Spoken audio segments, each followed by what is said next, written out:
hello, everyone. Once again, wherever you happen to be, I'm your host on Unstoppable Mindset, Mike Hingson, or you can call me Mike, whichever you prefer. And our guest today is John D. Marvin. John is an entrepreneur, has been an entrepreneur for quite a while, and he has been involved in a number of different kind of endeavors over his life. And he's worked in the eye care industry a bunch and is now in charge of Texas State Optical. We're going to learn more about that and all the other things. I don't know whether eye care does me a whole lot of good directly, but it's fun to talk about anyway. No doubt. So, John, I want to really welcome you. I'm glad we finally made this work. I'm glad we got a chance to connect. So, welcome to Unstoppable Mindset. Well, thank you, Mike. It's a real pleasure to be here. Well, I'm glad that we get a chance to really talk. We haven't really done too many podcasts on eye care and optical stuff, so I'm glad to be able to do it. But I'd like to start, as I love to do so often. Tell us about kind of the early John growing up, and we'll go from there. Okay. I was born and raised in Kansas. That's northern Texas, right? That's northern Texas. Yeah, that's right. That's what I thought. Yeah. I actually grew up in western Kansas. I was born in Kansas City, but I grew up in western Kansas.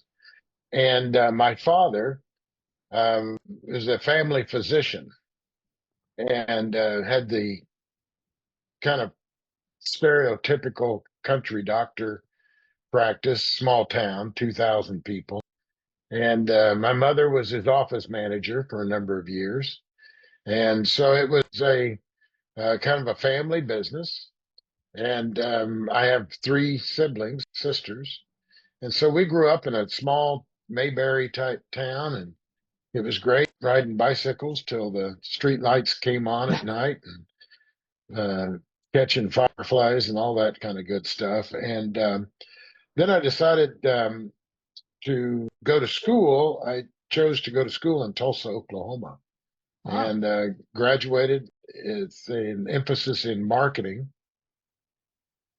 and marketing and business administration, and ended up in the ad agency business for a little bit of a time, and just kind of really decided that wasn't for me, and ended up from there going into pharmaceutical sales, and really enjoyed that, and enjoyed the outside sales aspects of it and calling on doctors. And my territory was western Kansas, so I used to say, and still refer to it as, my territory looked like my high school football schedule.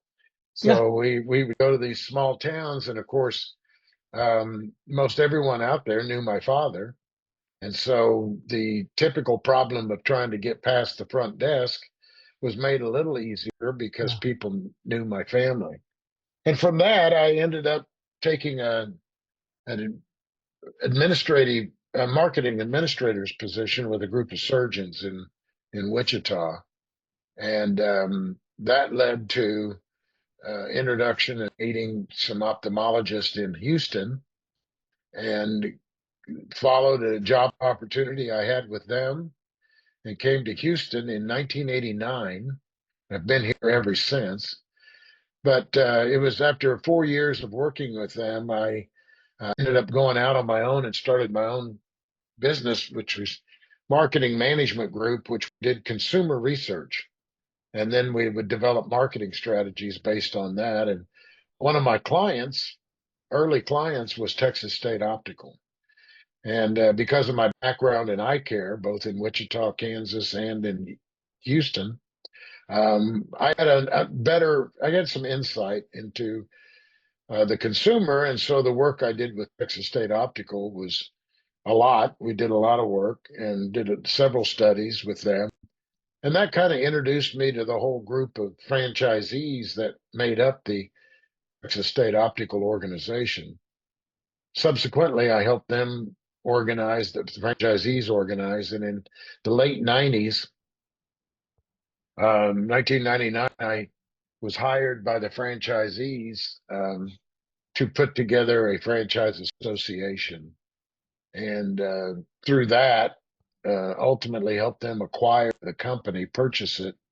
And from that, during that process, was asked if I would be willing to come on board as the new Mm. president of the company once they purchased it. And that was in 2001, and I've been president ever since. So There you go. that kind of takes you from small town living to big city operations and a network of about 100 optometry offices.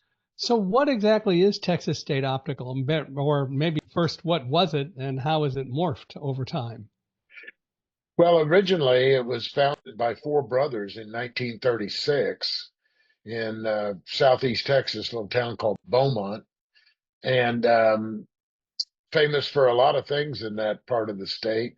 Uh, One of them is Janis Joplin. The Hmm. other's Big Bopper and George Jones. And but it also was the birthplace of Texas State Optical.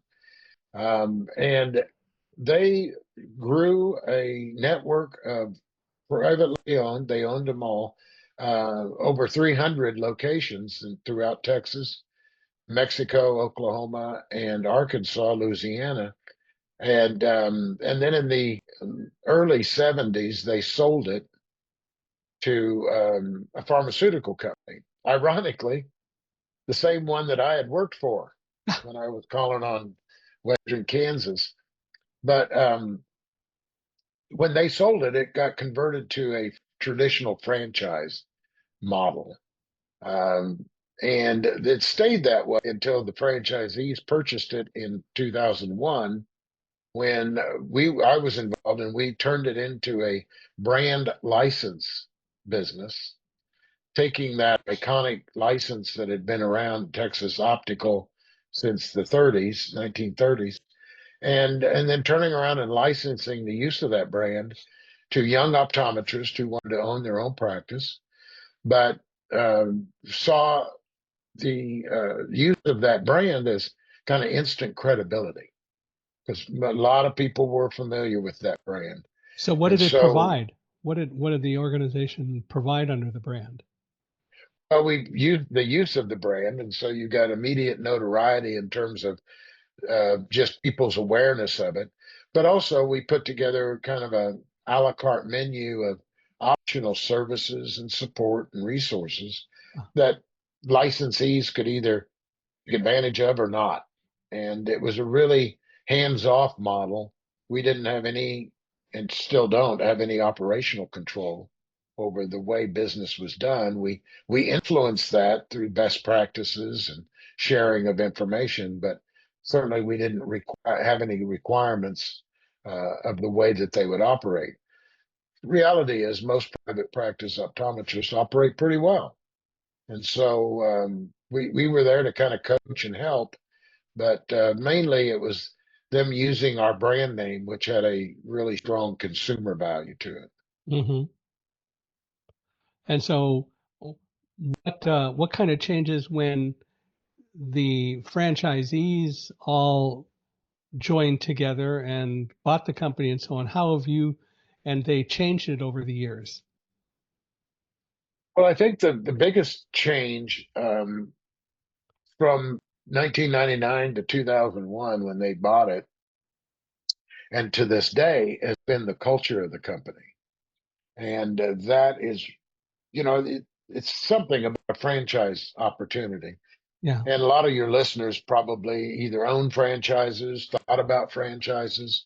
And, if Mike, you and I spent the next year trying to decide we were going to own a franchise, and we'd go out and do all sorts of research and we'd look into this one and that one and what kind of industry we want.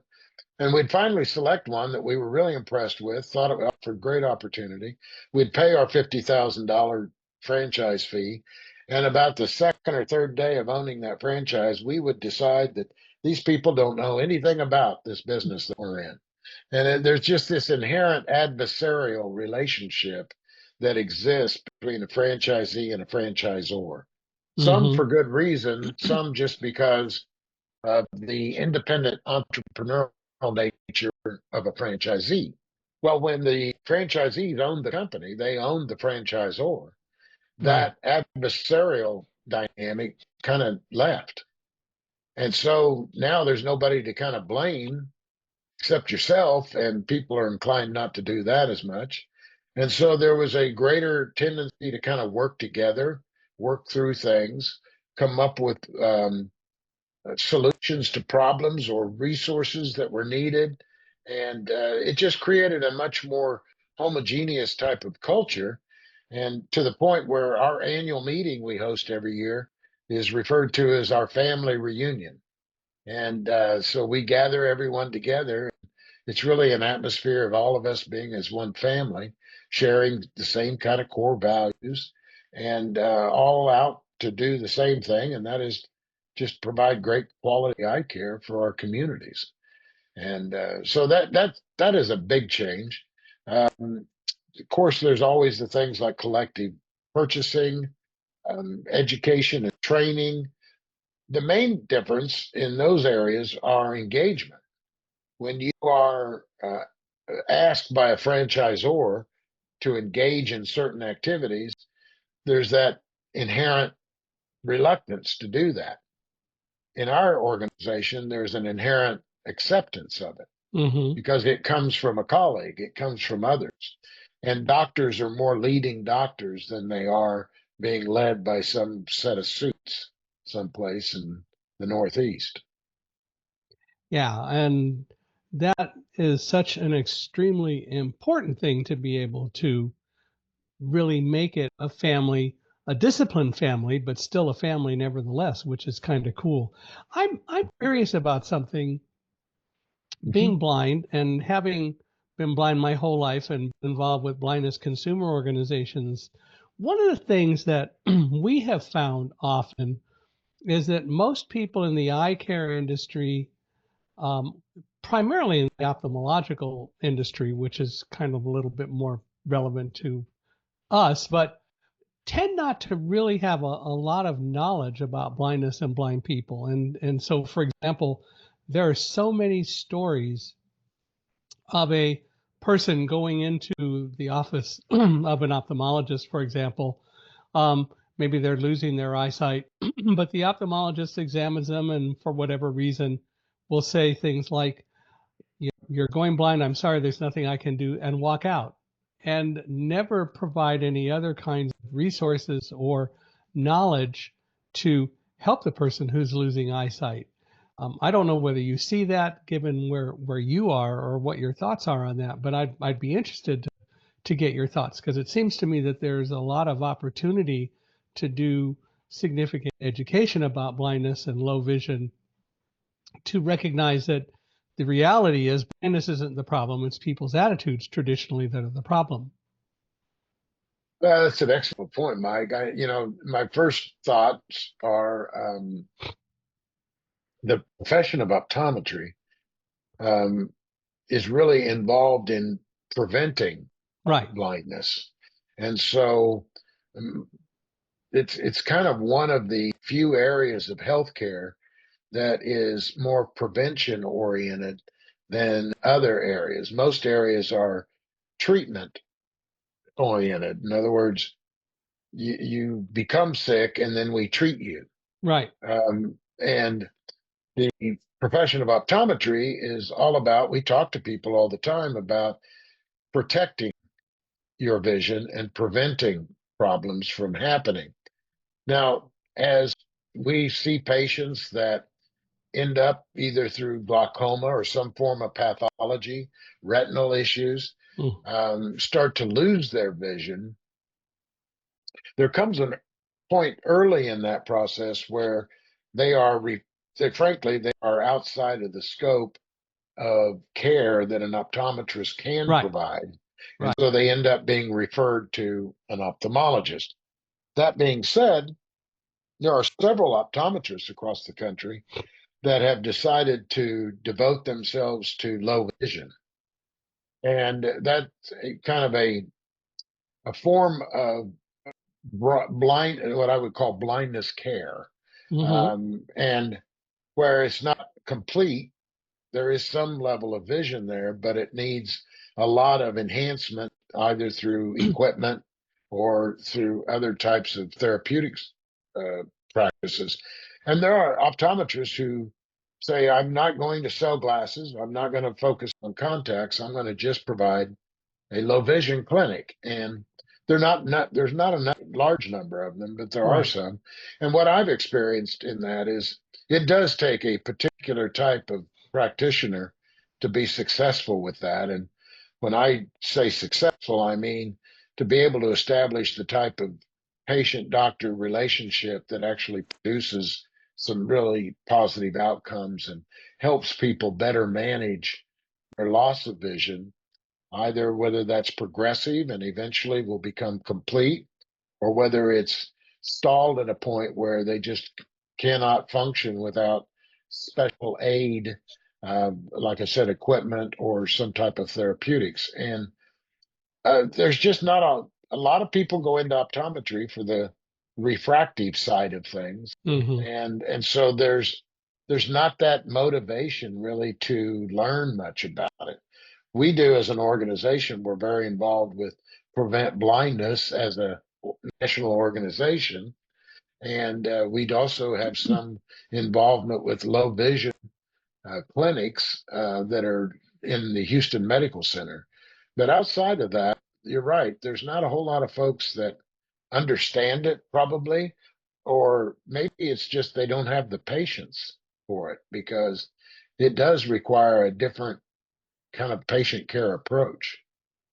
Even so, what I wonder is if there is an opportunity maybe to provide additional education so that if your franchisees, for example, um, encounter a person who's losing eyesight and they realize that they can help refer them to sources or to resources that can assist, because part of the problem is that typically in society blindness is viewed as such a horrible, devastating thing. And I understand that eyesight's a very wonderful thing and people want to have it. But the reality is, for a variety of reasons, that doesn't work for everyone. The problem is that we have so much fear about blindness that we don't tend to deal with it. And I just wonder if there might be a way to provide some sort of a system or program that would help teach your people that blindness isn't really the end of the world, which is not to say don't try to prevent it if you can, but when you can't, you can also be an additional resource to say, here are places where you can go, or here are some things that you can learn. Well, I do think that it's important, and I'm aware of many, keeping in mind that our members who own locations that use our brand are independent. Right. We have provided them local organizations, clinics, things like that, which can help them in referring people that need that kind of help and education.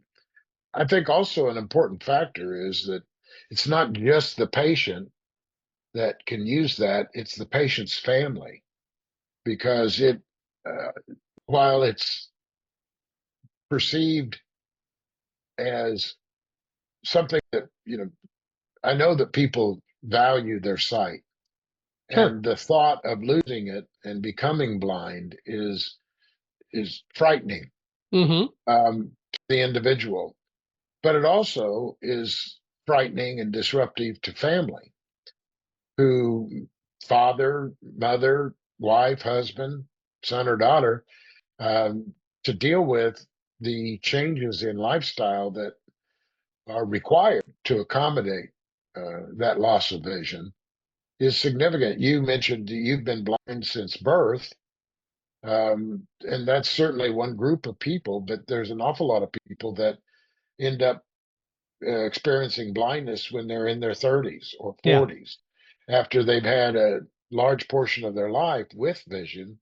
And it's, I don't want to say it's easier by any means. First of all, I have no right in even suggesting that, but it's a different experience for it sure. is. Not ever having had vision versus having had it for a number of years and then losing it. And sometimes it might be as scary and frightening for the family around that person as it is for the patient themselves. And so we do place a high value on getting people the kind of help and resources they need to better adjust to those changes. Well, when I was born, I actually became blind because of what we now call retinopathy or prematurity, which originally was retrolental fibroplasia, which is harder to spell, but I love the term. Anyway, at about 4 months of age, it was discovered that I was blind. And the doctors told my parents they ought to just send me off to a home because no blind child could ever grow up to be a contributor to society. And all I would do would be a drain on the family and then later on society. And my parents were very unusual in taking the stand that, no, you're wrong.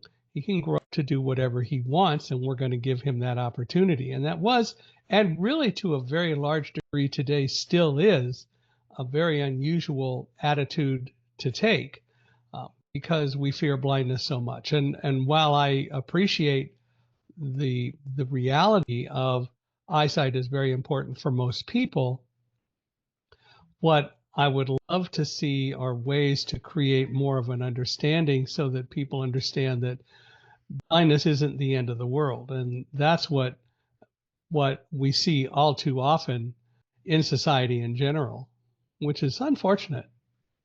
And you're right. I don't know whether it's easier if you're blind from the outset or become blind later in life. I know any number of people who became blind later in life who went to programs where philosophically they were taught blindness was not a problem, and they learned that they could continue to be contributors to society. And they tend to do that, as opposed to many others from both camps, blind from birth or not, who never understand blindness isn't going to be the end of the road if you don't let it be. So it's just one of those conundrums that we end up having to deal with on a regular basis. Well, and the name of your podcast, dealing with mindset, a Right. lot of it is exactly that. And if you're find yourself in a, the child who's born blind um, can either have a support system and family and parents that impact his or her mindset in a way that creates the expectation and understanding that it doesn't have to be limiting. And same goes with someone who's blind later in life. Right. It's a matter of how you look at and decide for yourself. I mean, we all know people that, whether it's a loss of one of the most five senses, the important senses, sight or hearing, so forth, there is a natural mind. There's one set of people that have a mindset that, oh, poor you. Now you've got insurmountable challenges in your life, and this is going to be difficult the rest of your life. Mm-hmm. And then the other mindset that many parents have, recognizing their opportunity they have with their child, is to say, yes, but that doesn't have to define you. That doesn't limit you. You can overcome those things. And I think that is even in our business, where you have someone who comes into the office and through some type of diagnostic testing, it's determined that they are losing their sight, Mm-hmm. and that the natural outcome of this progression of pathology will be the total loss of sight. We have the opportunity there at that point to affect their mindset Yeah. and to either tell them this is a circumstance that will not limit you or define you, and here are some resources and education materials and opportunities in that area that can help you better understand what you're living with and how that you can overcome that just from the senses standpoint, because it doesn't have to be something you have to overcome in life per se. It just has to be an accommodation you make because you can't see when other people can. Right. And it is all about mindset. It is all about mindset, no doubt about it. You're absolutely correct in that regard, and it is something that we'll all be dealing with for a while. But hopefully over time, the mindset of people will change to recognize that there are always alternatives.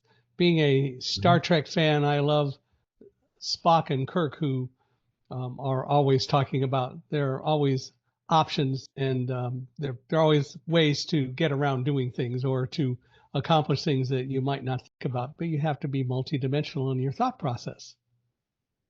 Well, the other exciting aspect of all of this is the fact that those with growth mindsets are working diligently on technologies that can actually supplant the deficiency and come up with ways to correct Yeah, blindness.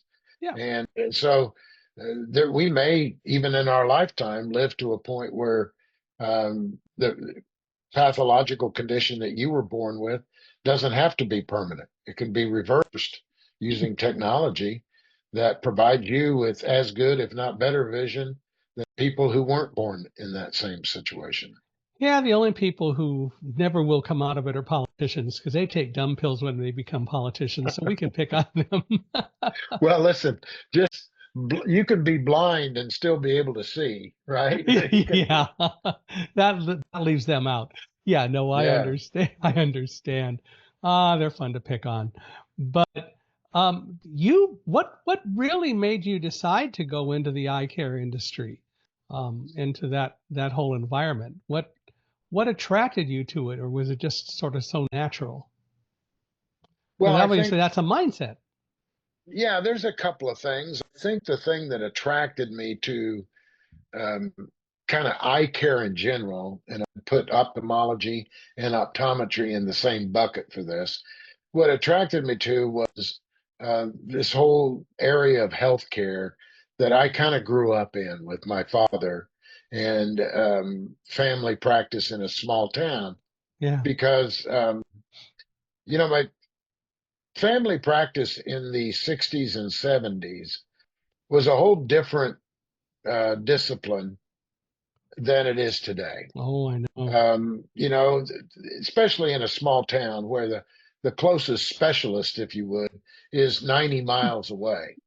And so my father had to be what we call today functionally, a functional medicine, meaning that he had to be able to kind of treat the whole person. I mean, he used to be very proud of the fact that a large percentage of the kids that were in the school that I grew up in, he delivered. And Mm-hmm. so, there was no obstetrician in this small town.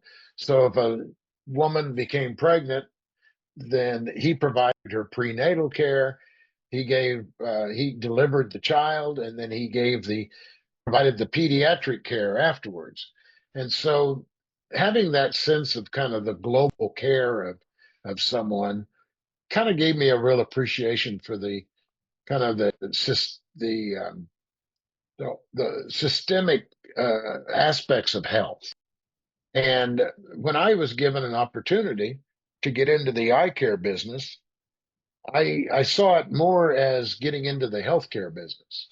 Ah, And even though it was very narrow, defined in eye care, it gave me a connection. And I'm a big believer that you start down a path and you follow it. And what may be uh, forest and trees and garden today may turn into desert or mountains or valleys or otherwise. And so when I started, I really didn't know necessarily where it would go. And I guess you could even back it up and say that my whole entry into the pharmaceutical industry kind of started me down that path. And then that led to being in the practitioner side, which ultimately led to going from ophthalmology into optometry. I frankly think that all of that background best prepared me to do hmm. what I'm doing today and understanding the whole system of eye care, not just refractions and glasses and contacts. Right. Well, and you started out in the whole marketing world as opposed to going off and becoming a doctor directly, Hmm. Hmm. which gave you a different perspective. So it really makes sense as to what you're saying. And but you've had exposure to both sides of it, and that has to really help you in terms of doing the job that you've chosen to do. Yeah, I think you're right. I remember having the discussion with my father because as I was like a junior in high school, and as most juniors, you start thinking about what you're going to do when you graduate high school, and I was graduating high school at a time that I had a draft number given to me because Ah, there was a war over in Vietnam that was still going on, and so there for a period of time, I didn't know whether I would even have a choice. yeah. Um, it turns out by the time that last year between junior and senior, the war had really started to wind down. And while I got a draft number, it was very high. And the likelihood of me actually being drafted into service was very low. And so I made some decisions about what I was going to do uh, post high school. And I remember having the discussion with my father about would he be disappointed if I decided I didn't want to be a physician? And he assured me that he wouldn't be disappointed, but he was curious as to why I was not interested in doing that. And I told him, I said, just to be candid, I don't know if I want to work as hard as you do, because at that time I had spent many Christmases with him not at home, Hmm. even though our town, I mean, you could almost walk to the hospital. Our town was small enough but he was taking care of people in the hospital on Christmas Day or delivering a baby on Christmas Day. And he just, it was clear that in that profession, the way he practiced it in those days was that the patients came first Hmm. and the family understood that. And we were all in the doctor business in that respect. And this whole concept of work-life balance was, no one looked at things like that. I mean, Yeah. everyone understood that this was a commitment that had been made, and it involved the entire family. So I told him, I said, I don't know if I'm willing to do that or not. And so I thought at that time, I decided that I was going to pursue a career in theology. And so that determined where I went to school. And about after my first year in school, the university I'd chosen, their whole theological department was more pastoral, Hmm. and I wasn't interested in that. I was more evangelical. I was more interested in being an evangelist, and so not having that in front of me, I decided that I would switch to a marketing degree, and it turns out that to be a pretty good evangelist, you got to be a little bit of a marketing person yourself, anyway.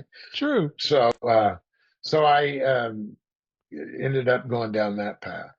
Well, I would say that if you had chosen the pastoral approach, you would have been working just as hard as a doctor Oh, because you very never, much so. yeah. Yeah, But I guess I very would much so. also ask this whole issue of not working as hard, given what you do today, how's that working out for you? Well, those were words of a very naive young guy back Yeah. then, Yeah. because I didn't understand the fact that if you're going to accomplish anything, it's going to require hard work, Yeah. and you need a family that understands what your passion is and what you've decided to do. And because it is, I mean, no one builds a career by themselves. They build a career with the involvement and support of other people. And if if those beliefs aren't aligned, then you're going to end up in conflict and be torn between what it is you believe you're wanting to do with your life versus your obligations, your other obligations. I'll put it that way. Well, you've been involved in the whole um, mindset and activity of being a business leader for a long time. What kind of key lessons have you learned along the way about personal growth? I think thank you for that question. I think the one thing that I have learned that I try to pass on to people is start, begin. Um, eh, we, I think that we naturally have this reluctance to take risk because we don't want to fail at anything. And so we kind of take the approach that, well, if I want to pursue something, whether it be personal development or growth, or even some profession, I need to know everything there is to know about it before I start it. And that is just not true. The only way you learn is by starting. I have a friend and acquaintance who his career and his profession is leading people on climbs of Mount Everest. So that's his job. If you want to climb Mount Everest, I can hook you up with a guy that'll help you do it. And it's a fascinating profession that he's in. Mm-hmm. And I asked him one time, "How do you learn how to climb mountains? You know, how do you learn this?" He said, "The only way to learn how to climb mountains is by climbing mountains." I was going to say to do it. Yes. And so I think the number one thing is to start. And if you're committed to it and you start, you'll figure it out the rest of it because there are no failures. There's maybe a setback or two, but as long as you keep focused on where you want to be and moving forward and getting better and learning, you'll figure things out. And I think so personal growth is really a decision and a commitment to continual learning, continual improvement. And you're never too late to get started. It's never too late. Um, Even if you're at 80 some years of age and maybe limited health wise, um, you can still start because there's so many different resources today that are available to people. I mean, I've got an iPad, Mike, that's I bet you I've got 300-400 books on it. Mm-hmm. And it used to be you couldn't have 300 or 400 books without a library in your house. Now you can have one On a memory in an card. iPad on a memory card. And I had a doctor's appointment earlier today. And while I was waiting in the reception, I pulled out my phone and I started reading a book that I'm reading, Mm-hmm. and I didn't have to carry the book a lot of people do, a lot of people have, but I was able to do that. And then there's what's available in terms of resources of books to read are just unlimited. Yeah. So I think that there's all sorts of opportunities, just a matter of getting started and doing it. Second is consistency. Everybody can start. Few people can be consistent, or few people are consistent. We all know of the classic never if you're someone who goes to a gym and works out, you know to avoid that gym the first month of the year in January because it is overrun with people who are starting their new year. And then by February, you also know that you're back to normal Yeah. because most people don't stay consistent. So Mm-hmm. starting and then becoming consistent are the two things that are probably most important that I've learned. Well, and that kind of leads to something I was thinking about, and that is the connection between mindset and long-term achievement. Because um, it would seem to me that, as you point out with the gym, the people who create the mindset that I'm going to do this and really decide that that's what they're going to do are more likely to have analyzed it and made that decision intelligently and then will stick with it than people who just go off and say, I'm going to do it, but really haven't established a mindset. That's exactly true. And, people tend to focus on volume as opposed to continuity. And what I mean by that is People go to the gym and they put all this intensity into their first day. They haven't worked out in weeks or months or even maybe a few years. And then the next day they're so sore they can't get out of bed and they can't. So they decide they're going to take the next day off and rest. And then that turns into a week off. And I'm a student of John Maxwell, Mm. the author, Hmm. and he talks about what he calls the rule of five. And he illustrates it by saying that if you have a tree in your backyard that you're wanting to take out, you can take an axe and you can go out there and you can swing that axe 5 times and put down the axe and come back tomorrow morning, hit it 5 times, come back tomorrow morning, hit it 5 times. And over a period of time, that tree will come down. Hmm. Or you can go out there and just try to chop and chop and chop, and that tree will defeat you because you will run out of energy and you'll be too tired to finish it. But if you'll just be consistent over a time with the rule of five, and he talks about it in any profession, if you want to get good at it, figure out what are the 5 things you need to do every single day to grow in that direction and to accomplish what you need to accomplish. And so I think that you're right that over a period of time, long term success is not done through intensity, it's done through consistency. And he also says, you're never going to change anything in your life until you change what you do daily. Hmm. And that is very, very true.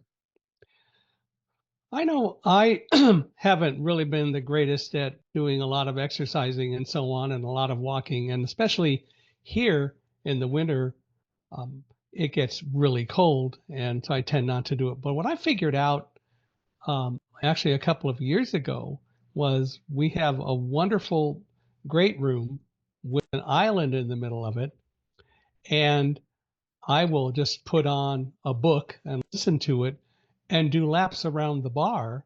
And I'll get up to 10 and 15,000 steps a day just walking around the bar. Now, it's not going uphill and downhill, but still a lot of good exercise.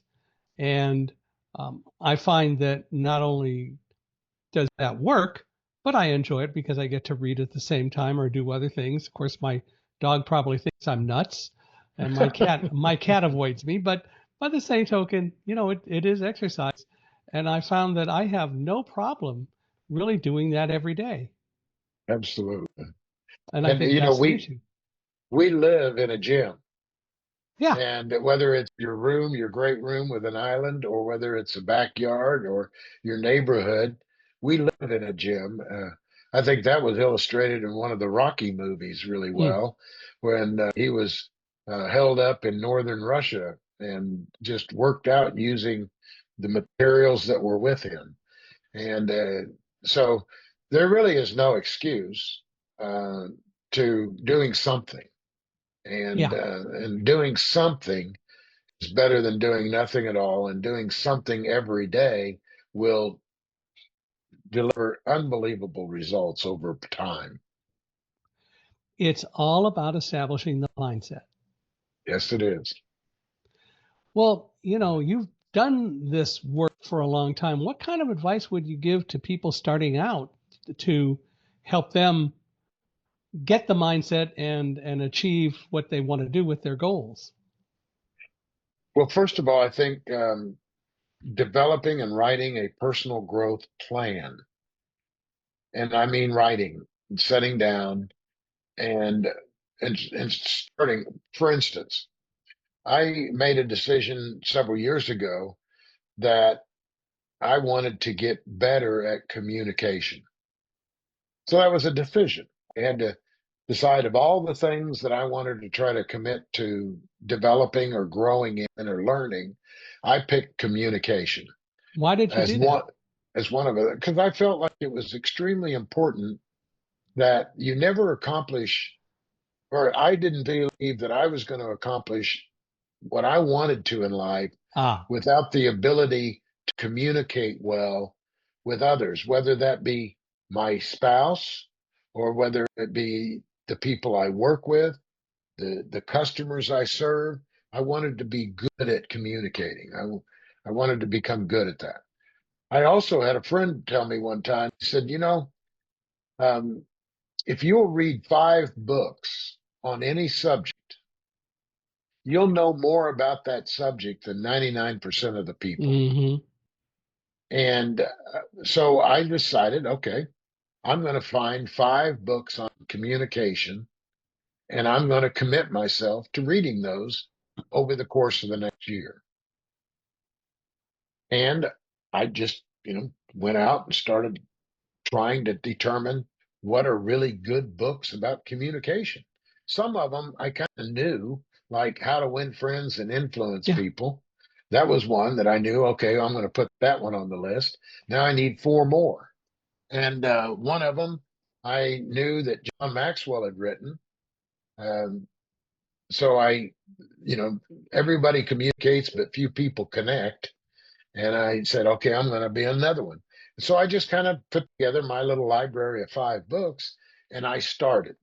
So I had developed, very narrow and limited, but I had developed my own personal growth plan as it relates to communication. So, as I would tell my grandson, or I would tell a friend, if you want to start on developing a mindset and developing personal growth, sit down and make a plan for what you're going to do.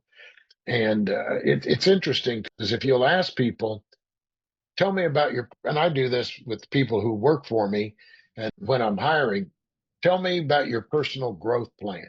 What is your personal growth plan? And, most people don't even know what I'm talking about. So they start making stuff up, and it becomes real obvious that they don't have one. Mm-hmm. From my employees, I require that as a part of their job. In their annual performance review, we go over their personal growth plan. I want them to become more valuable over the course of this next year because to themselves, because if they do, then they become more valuable to the company. Right. And so I would instruct somebody to sit down and start and make a plan and identify something you want to be better at and start growing in those areas. That I described as starting with communication has grown now to 7 different areas in my life, and I've got at least 5, in some cases more, books in each of those areas. And so I've got a very busy personal growth plan that Yeah. I work on each year. Do you find that as you read books on these subjects, as you're dealing with your personal growth, that in reality, you know a lot of the stuff already, at least to a degree, but by the same token, reading what others have written tends to drive the point home a whole lot more. And I ask that from the standpoint of common sense, Well, I think so. I mean, How to Win which Friends and doesn't mean that you don't Influence. learn things from the books, but a lot of it is stuff that you intuit. Yeah, I think that, a great example that comes to mind is How to Win Friends and Yeah. Influence People. That book, if you read it, it's like, well, yeah, naturally, of course. Mm-hmm. But if you read it and you focus, if you read it with the attitude, I want to learn something from this, then you begin to internalize what you're Mm-hmm. reading. And as you internalize it, you develop um, more cognizant, a cognitive awareness of it. And what I find super interesting is that book is on my list every year. So I commit myself to read that book every year. So now this year will be probably my 15th, 16th time reading it. What I find fascinating is I'll read the same chapter I've read and I'll learn something new Something new. Yeah. each time because much like the saying about you can't step in the same stream twice, because it's not the same stream and you're not the same person. Same goes with reading material. You can read that book a second time and you'll get something out of it because you're not the same person that you were the first time you read it. And as you mature in your understanding, you get more knowledge out of the reading. Yeah, which makes perfect sense, which also says a lot about the quality of the author. But you're right. You will always, if you look for new things to learn, you'll find new things to learn, Absolutely. which is what makes it so cool. And I tell people all the time, and I'm not sure they always understand it. If I'm not learning at least as much as anybody else by being involved in this podcast, then I'm not doing my job, because I believe every episode gives me as much, if not more, of an opportunity to learn as guests or all the people who listen, which is why I think it's so much fun, because I think that learning is as fun as it gets. It is. I mean, and you're absolutely right. The also, there's a, you never learn anything quite as well as when you have to teach it, Yeah, and in a way, by hosting a podcast, your preparation for it, your setting down, your concentration on it, forces you to absorb from every interview that you do. And you can't help but walk away with being different than it was when you sat down to start it. yeah. One of my favorite books is a science fiction book written by Robert Heinlein. It's called The Moon is a Harsh Mistress. And I don't know whether you read much science fiction. I don't, but that sounds interesting. So the basic premise is it takes place in 2075. There's a hint. And it's all about the moon, which is being controlled by the Lunar Authority on Earth. And it really parallels the American Revolution.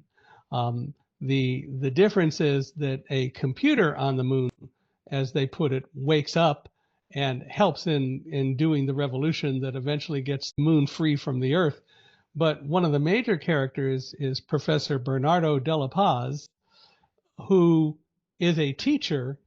And one of the things that the storyteller um, describes on a regular basis is how Professor De La Paz can teach on basically any subject as long as he stays at least one lesson ahead of the people who he's teaching, which he often does. So he teaches so many different things, but all he does is works to stay just a little bit ahead of the people that he's teaching so that he can go back and teach it. And of course, as you and I would say, when he's teaching it, he also learns a whole lot more. But I just think it's such a clever book. It sounds like it. I've There's one not for you read to a read. whole lot of science fiction, but when that strikes me, that'll be one I put down to read. I think I believe it's Heinlein's better, it's his best book. A lot of people talk about another one called Stranger in a Strange Land, which is about Mars and the Earth. But I think that The Moon is a Harsh Mistress was his best book, most imaginative book, which is kind of fun. Yeah. But it's just one of those things that I just it's always stuck with me that De La Paz did that. Well, so over the time being the president and CEO of Texas State Optical, um, how has that shaped or changed your views on leadership? Because I'm sure you've you've had lots to do and lots to think about. I'm sure it's had an effect on you. Yeah, I think the biggest impact has been it's of what it's required of me in in developing my leadership abilities and de- and making those abilities effective towards an outcome. And let me try to shed on that. I mentioned earlier I'm a student of Maxwell, and Maxwell has a definition of leadership as influence. Hmm. And and he said leadership is influence. It's nothing more than that. And and so at first I didn't know what that meant. And then as he goes on to explain, and it makes sense, oftentimes you will it's that leadership is not a matter of title. It's not a matter of position. Leadership is influence and the ability to influence. And you can walk into a room and you will observe the group, and in one corner may be somebody that is obviously the focus of the attention of the others. Mm-hmm. And that person is exerting leadership influence. They may not be they may not have a title, and they may not be in any position of authority over the others, but the others will follow that person because that person has influence on them. And so, in my understanding of that, and then trying to live that, I've seen that develop in my own ability. And then I have to sit down and say, okay, if I'm going to be a leader of my team, my executives that will report to me, um, how am I going to provide that influence? And so you begin to break that down and try to figure out, because everyone's different. I mean, I have 4 people that report to me. Each one of them, I will have to affect and influence those people differently. And Mm-hmm. it starts with understanding them. And so what it's done is it's helped me to really understand that principle that offered by Maxwell, and then how to incorporate that into my life so that I feel now confident in my ability to be a leader of any group or situation I find myself in. And I've just agreed to accept a new responsibility in a trade association. And I have confidence that I can provide a strong level of leadership, not because I'm the smartest person in the room, but because I have the ability of providing influence over that organization or in that group through better understanding of others that I have a position over, Yeah. so to speak. But it's like one of the best arenas to develop leadership is a volunteer organization, Mm-hmm. because that's the only way you're going to get anything done, is to have influence, because these people don't have to do anything that you say. And so oftentimes, if you have the authority, you misuse it and you provide nothing in the way of leadership to a group. That happens all the time. I think that too many, and I use the term in quotes, leaders think that the whole idea is that they're the boss. Well, bosses are not necessarily leaders. And you're Yeah. right, leaders are not necessarily bosses directly. It is all about influence. And unfortunately, all too often, the people who have influence may not be the designated leader, but then the leaders or bosses get jealous of those people, which is also Yep. extremely unfortunate. They don't get it. It can be threatening if you're a boss and you've got people that are supposed to report to you, and they're listening or being influenced by someone else who may not be intentionally trying to subvert that Mm-hmm. the boss. It's just they're more effective in that, and so that's threatening. And so oftentimes, given that authority, they misuse it. And the good leaders, however, when they see that happening, will try to go and understand from, in part, the person who's the real influencer, what it is that they need to improve on to be able to be more effective. But that Hmm. happens so rarely by comparison to the number of people who are out there. Yeah, it's too often. Um, Politics, and I don't mean that in the Yeah. government sense, but corporate politics determines positions of authority. Hmm. And you end up with a bunch of very ill equipped people with an awful lot of leadership responsibilities, but lacking in any kind of real leadership skill. Yeah. Which is something that we need to devote more time to teaching. But people also need to be willing to learn it. And Yeah. That gets to be a challenge. Well, I have to tell you, this has been fun.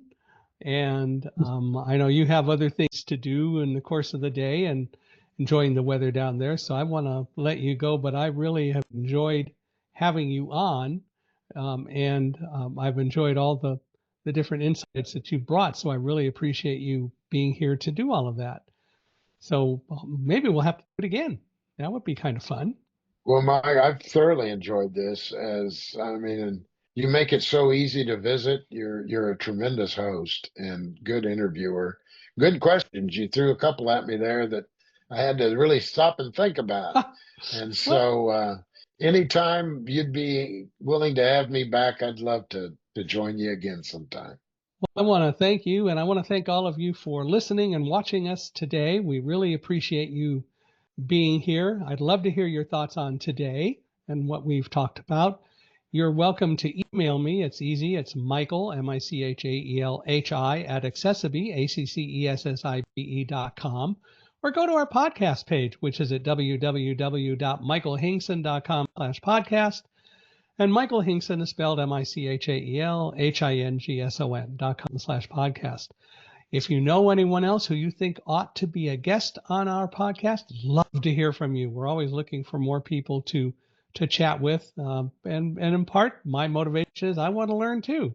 But the more people who come on, the more people we get to learn about who themselves are unstoppable. So please don't hesitate to refer people to us, and John, you as well. We really value that. Wherever you're listening, give us a 5-star rating. We value that. We appreciate your ratings and love them. But once again, John, I want to thank you. This has been absolutely fun, and I'm glad you came. Well, thank you. Thank you very much.